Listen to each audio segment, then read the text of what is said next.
One of the most fundamental parts of Android application development is navigation. Navigation means moving from one activity or a fragment to another activity or a fragment. Android Jetpack consists of navigation component library that helps you handle your app navigations in an easy way. The navigation component consists of three key parts: a navigation graph, a navigation host, and a navigation controller.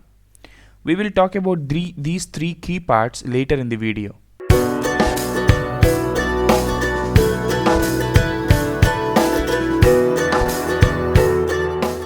To begin with, open your Android Studio and create a project. I would like to call this project as Navigation Component. I'm choosing Minimum Required SDK to API 21. Click Finish to create your project. As soon as the project is created, let us create 4 fragments. The first fragment is gonna be the master fragment. So go to New, select Fragment, and then select Fragment Blank. Let's call this fragment as First Fragment. You need not to include fragment factory methods.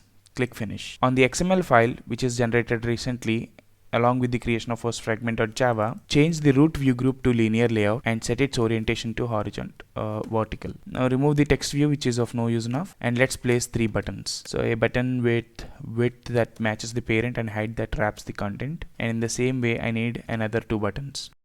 Let's give the ID of the first button to red, and text also let's display red. In the same way, let's give the ID of the second button as green and display green on the text. Same as the case with the third button. ID is blue and text is also gonna be blue. So if you look at the design looks like this. Now let's create another 3 fragments. So this is gonna be the second fragment. So go to New, select Fragment Blank, and call this fragment as red fragment. You need not to create fragment factory methods. Click Finish. Now on the XML file, the design is gonna be the same. We will only be adding a background color. Remove this text view and add a background color. So background @Android color / hollow red dark. Now it's time to add the third fragment.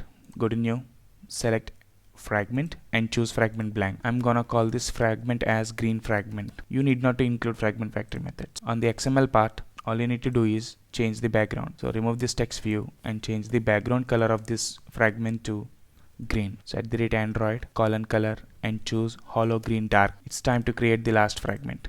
Go to New, select Fragment, and choose Fragment Blank. I'm gonna name this fragment as blue fragment. Uncheck this option to not include fragment factory methods. Click Finish. And on the XML part, jump into the code, remove the text view, and just give this fragment a background color. I'm gonna give the color as blue. Now that we have 4 fragments, so when the first fragment is shown to the user, I will be able to click on 3 buttons, any of the 3 buttons. If I click on red, I should go to red fragment. If I click on green, I'll go to green fragment. And if I click on blue, I'll go to blue fragment. If I am on red fragment and if I click on back button, that should take me back to this first fragment. And that is how I want to develop my app. So to make this possible in an easier way, what all you need to do is I have to add navigation component to my project. To add navigation component to my project, all I need to do is, so right click on the resources file, go to New, and select Android resource file. And now choose the resource type to navigation and give the file name as navigation. If you click on OK, this should throw a pop-up like this: add project dependency. Now this operation requires the libraries navigation fragment and navigation UI. So these 2 libraries will be added. You click OK and jump into build.gradle file of your app. If you jump into build.gradle file of your app, you can see these 2 dependencies added. Now come back to your navigation.xml, which is recently created, and this is your navigation graph. So navigation graph is an XML resource that contains all navigation related information in one centralized location. So this is the centralized location where I can have all my XML resources. The 4 XML resources that I have recently created are destinations. So to add destinations, here it is clearly shown that click this symbol to add a destination. So click the symbol and choose the first destination. The first destination is fragment first. And now I have got another 3 destinations, which are red, green, and blue fragments. Now organize them in a clear way. So this is blue fragment, and this is green fragment, and this is red fragment. So all these are destinations. All these fragments individually are called destinations. Now the flow can also be given on this graph. So from first fragment, when red button is clicked, I will go to the red fragment.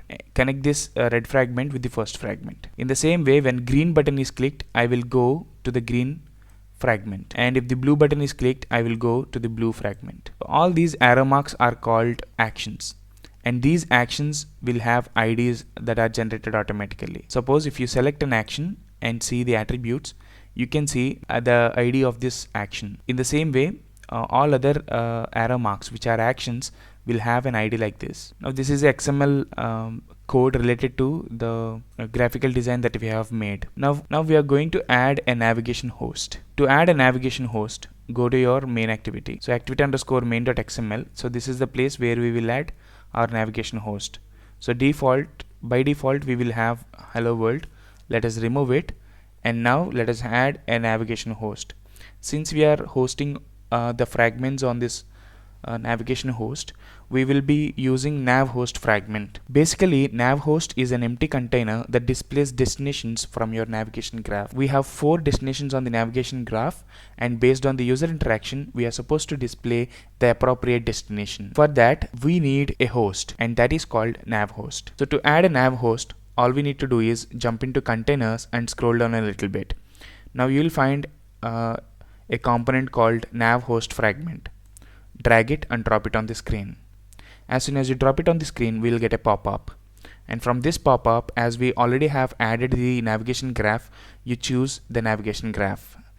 In our case, the navigation graph is given a name called navigation. Click on OK. As the first fragment, on the navigation graph, as we have this as our first fragment, that gets displayed on the navigation host. So let us set all the 4 constraints for this nav host fragment.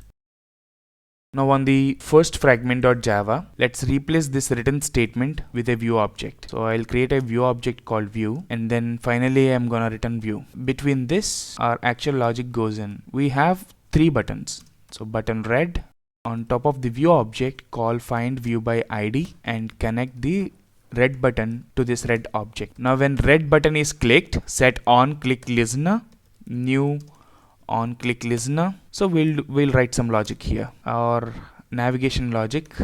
So same as the case with the other 2 buttons.